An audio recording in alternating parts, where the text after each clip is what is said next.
नमस्कार, मैं हूं आपके साथ तमरीन जहां और आप देख रहे हैं हैप्पी डे न्यूज़।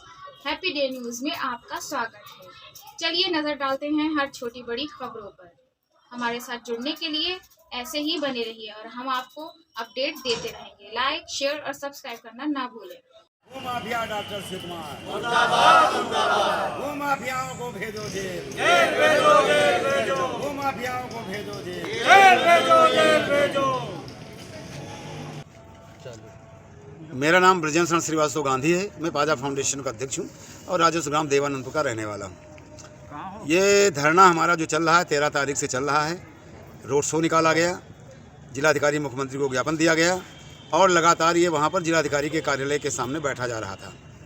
आज लगभग 12 बजे सीओ सिटी और नगर मजिस्ट्रेट पहुँच करके उन्होंने कहा कि नहीं, कोई शासनादेश हो गया, इसलिए धरना आप यहाँ से हटाइए, जो पूरी तरह से झूठ है। क्योंकि ये सत्याग्रह हमारा भूमाफियाओं के खिलाफ चल रहा है। भूमाफिया धर्मेंद्र सोनकर, जिसका बहुत बड़ा गिरोह है, जो पिछले 15-20 सालों से रतापुर, देवंदापुर सहित पूरे शहर में तमाम ज़मीनें लूट कर बेच चुका है। और ये जो डॉक्टर शिव कुमार है, ये भी आया है, तमाम ज़मीनों को खरीदता है, एग्रीमेंट कराता है, अपने रिश्तेदारों के नाम, बीवी के नाम, नौकरों के नाम और नौकर के नाम अपना अस्पताल खोल रखा है।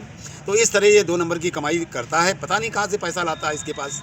अभी इसका नाम आया है कि ये वहाँ सलोन में जो ये आधार कार्ड और पहचान पत्र बनाने का जो फर्जीवाड़ा हुआ है, इसमें भी इसका कोई रिश्तेदार लिप्त है और ये भी उसका साथी है।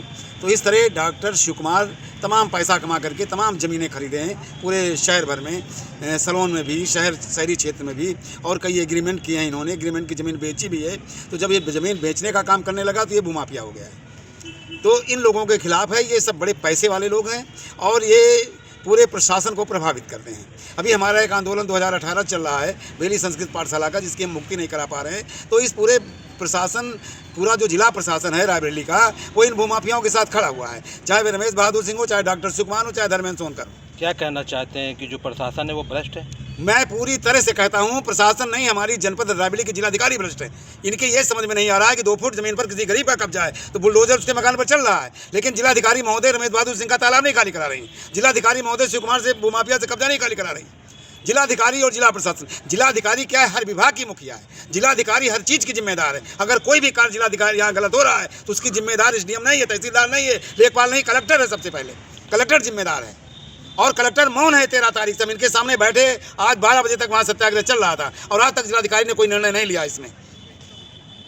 इन जो ज़मीन खरीद फरोख्त का काम करते हैं जी, इनके पास लाइसेंस होना चाहिए जी, और कितनी ज़मीन खरीद सकते हैं, क्या है इसका कुछ लिमिट होना चाहिए। बिल्कुल आपका कहना एकदम यहाँ पर सही है। इन लोगों का लाइसेंस होना चाहिए, इनका रजिस्ट्रेशन होना चाहिए कंपनी एक्ट के अंतर्गत, और इन्हें उसमें इनको क्या होता है कि 18% GST देनी है। जो ज़मीन खरीदेंगे उस पर GST देंगे और जो ज़मीन बेचेंगे उस पर GST देंगे। इसीलिए उसका रजिस्ट्रेशन नहीं करा रहे हैं और जिलाधिकारी सरकार को चूना लगवा रही हैं।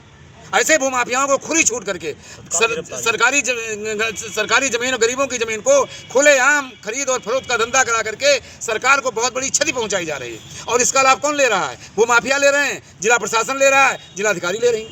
ये इसकी कुल स्थिति है। अंततः ये भूमाफिया, ये डॉक्टर शिव कुमार जैसे लोग यहाँ डॉक्टरी करने के लिए आए, दूसरों की सेवा करने के लिए आए। आज इनके पास अरबों की संपत्ति कहाँ से बन गई है? अरबों की जमीन इन्होंने यहाँ कहाँ से खरीद ली है? ये एक ज्वलंत प्रश्न है। ये जो धर्मेंद्र सोनकर, इसका बाप इक्का चलाया करता था, हमारे देवंदापुर का निवासी है, आज इसके पास अरबों की संपत्ति है। ये पैसा कहाँ से आया इसके पास? इन्हीं गरीबों को लूट करके और सरकारी जमीनों को बेच करके। हमारे देवंदापुर रतापुर में जाँच करा लें, तमाम चरागाहों पर सरकार भूमाफिया कब्जा, तमाम तालाबों पर भूमाफिया का कब्जा, सब पर निर्माण हो गए हैं। जमीन कहीं और बैनामा कराते हैं और कब्जा सरकारी जमीन पर कराते हैं या किसी गरीब की जमीन पर करा देते हैं। ये शिव कुमार ने जो जमीन खरीदी है धर्मेंद्र सोनकर से, उसका कब्जा इन गरीबों की जमीन पर कराया जा रहा है। ये लोग 13 तारीख से अपना काम धाम छोड़कर बैठे हुए हैं। ये इक्का चलाने वाले लोग हैं, ठेलिया लगाने वाले लोग हैं, दिन भर मजदूरी करने वाले लोग हैं। इनकी रोजी रोटी की समस्या पैदा हो गई है, लेकिन जिलाधिकारी इस पर कोई ध्यान नहीं दे रहे हैं। रायबरेली में जो प्रॉपर्टी डीलर का काम करते हैं, लगभग उनके पास लाइसेंस न के बराबर है। जी, लाइसेंस शायद 1-2 लोगों के पास होगा, मैं नहीं कह सकता हूँ,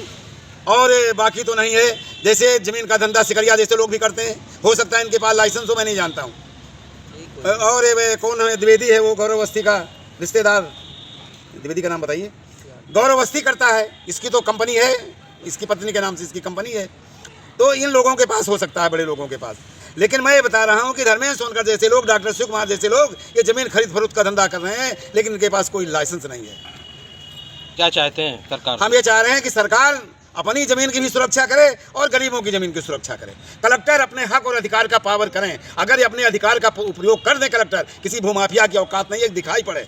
और आपको बता रहे हैं भाई साहब, लेखपालों के यहाँ जो हेरा फेरी हो रही कागजों में, ये जो रॉ हैंड वहाँ बैठे हुए हैं, असिस्टेंट हैं इनके, जो सरकारी अभिलेख लेकर घूमते हैं, वहीं आप चले जाइए अभी आप तो लेखपालों की सीटों पर वो रॉ हैंड वहाँ मिलेंगे, असिस्टेंट इनके बैठे हुए, वही पैसा वसूली का काम करते हैं, वही अभिलेखों में हेराफेरी करते हैं, वही भूमाफियाओं को संरक्षण दे रहे हैं। अभी एसडीएम सदर साहब ने एक किसी न्यायिक मजिस्ट्रेट के यहाँ रॉ हैंड को पकड़ा और उस पर एफआईआर करने जा रहे थे, लेकिन उसके चहेते कुछ लोगों ने रुकवा लिया।